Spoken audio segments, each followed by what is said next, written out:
About 20 years from today, one of the saddest and most heavily covered incidents in the diving industry took place when two divers risked their own lives to retrieve the dead body of a fellow diver. On January 8, 2005, two of the most well-known and experienced divers of the era, David Shaw and Don Shirley, traveled to a steep crater in the Kalahari Desert of South Africa, a site known as Bushman's Hole.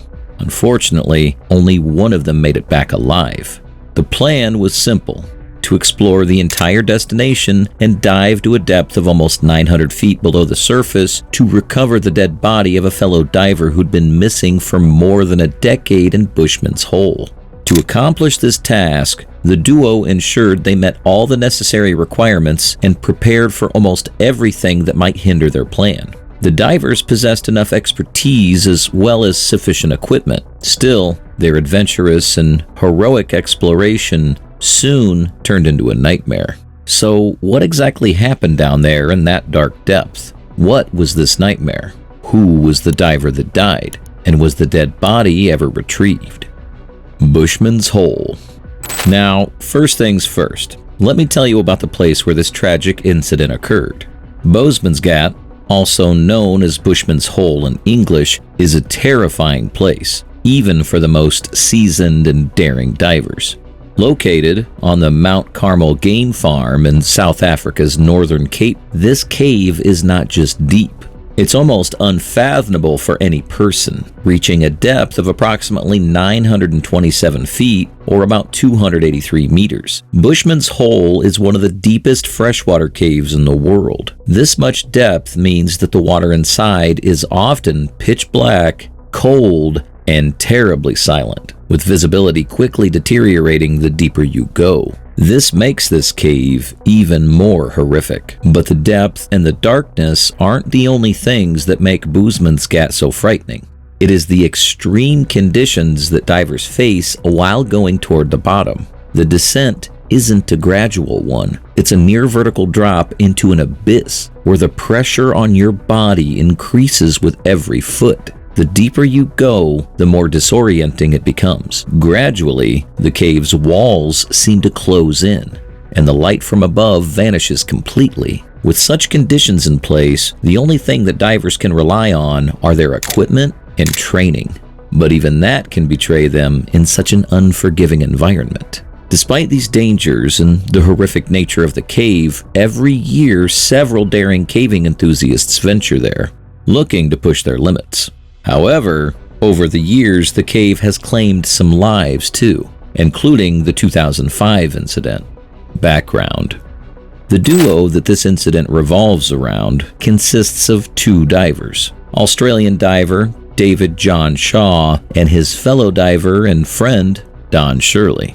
Over the years, this duo completed several dangerous dives in well-known caves all over the world. In October 2004, their adventurous nature and love for this daring sport brought them to Bushman's Hole.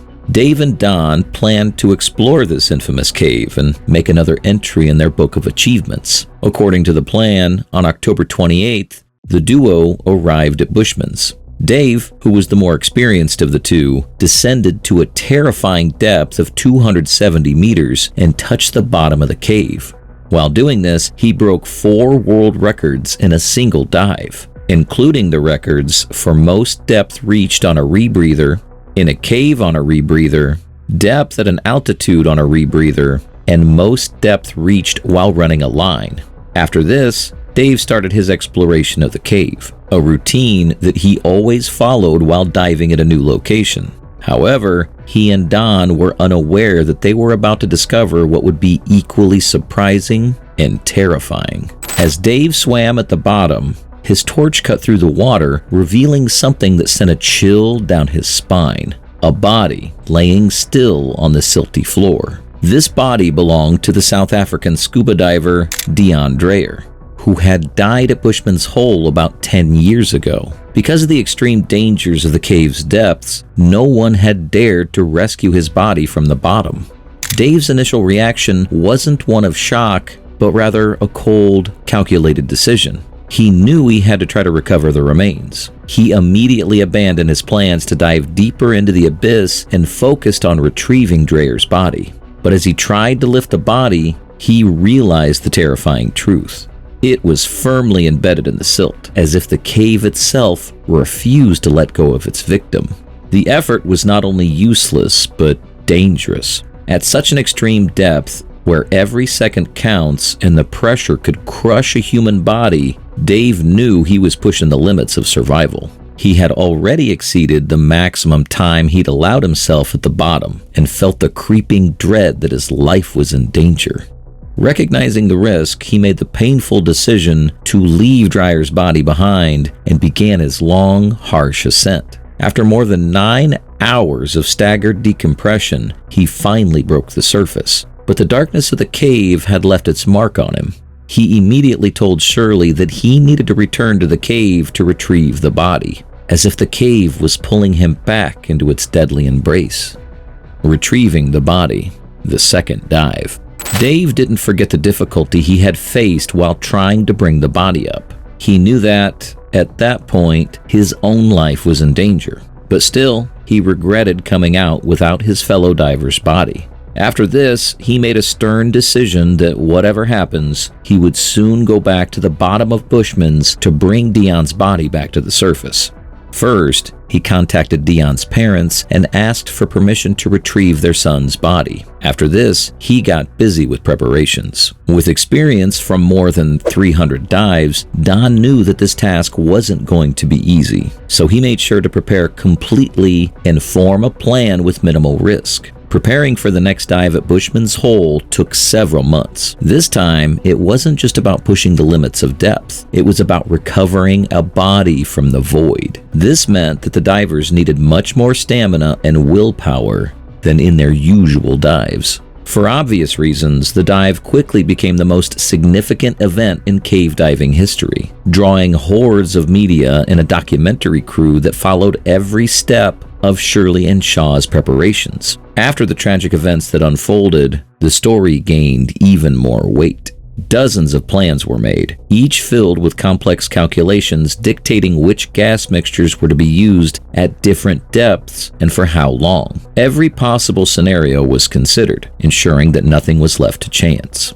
Shaw, Shirley, and 7 other support divers would all be using rebreathers, specialized equipment that recycles exhaled gases by removing carbon dioxide and adding a small amount of oxygen. These machines allow divers to stay underwater for hours, even at terrifying depths. By Saturday, January 8, 2005, they were ready. With a police body recovery team on standby and a mobile decompression chamber on site, they had prepared for every possible outcome.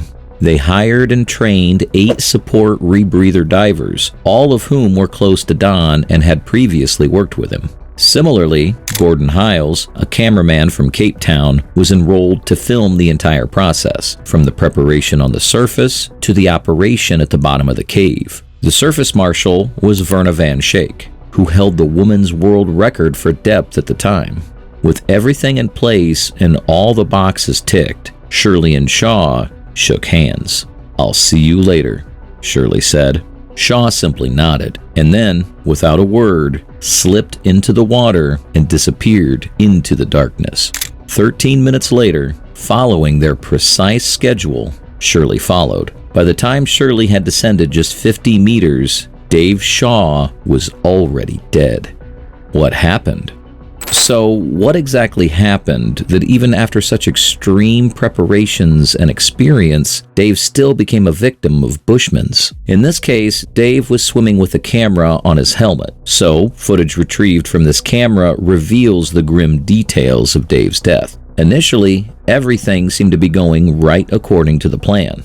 Shaw reached the bottom of the cave on time, and without wasting any time, located Dreyer's dead body. He had brought a makeshift body bag, crafted by his wife from silk sleep sacks. Shaw expected to find only a skeleton, but when he moved the legs, the body detached from the mud and began to float. The head, dislodged from the torso, drifted eerily in and out of the camera's view, the blackened goggles staring lifelessly at Shaw.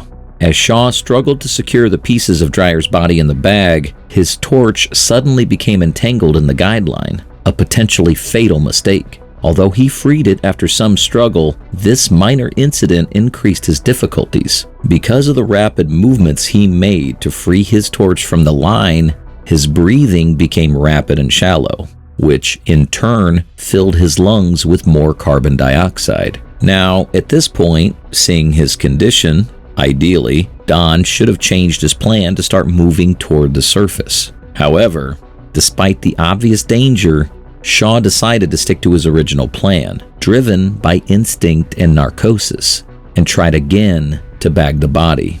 But then, he lost his footing and slipped backward along the cave floor. Realizing the peril, he checked his wrist-mounted computer and finally decided to ascend. But this time, it was too late. To make things even worse, his torch, once again, got caught in the line. His breathing grew more labored, and as he tried to cut himself free with his diving shears, his movement slowed and then stopped altogether. Shirley discovers the body. According to the plan, the duo had to meet at a depth of 220 meters. As Shirley descended to 220 meters, the designated meeting point with Shaw, he couldn't see him anywhere close. However, soon he noticed a terrifying light. Motionless, a deep sense of fear and horror gripped him, but he pushed it aside. At this point, there was only one thing he could do: descend further, assess the situation, and if possible, bring Shaw back. During their years of knowing each other, the duo had shared countless challenges, and he couldn't abandon his friend now.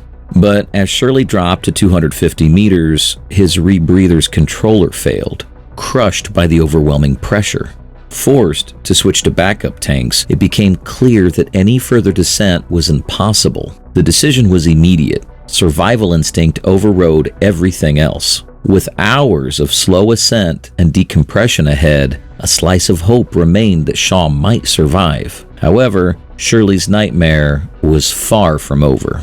On his way back, around 50 meters, another unexpected twist showed up.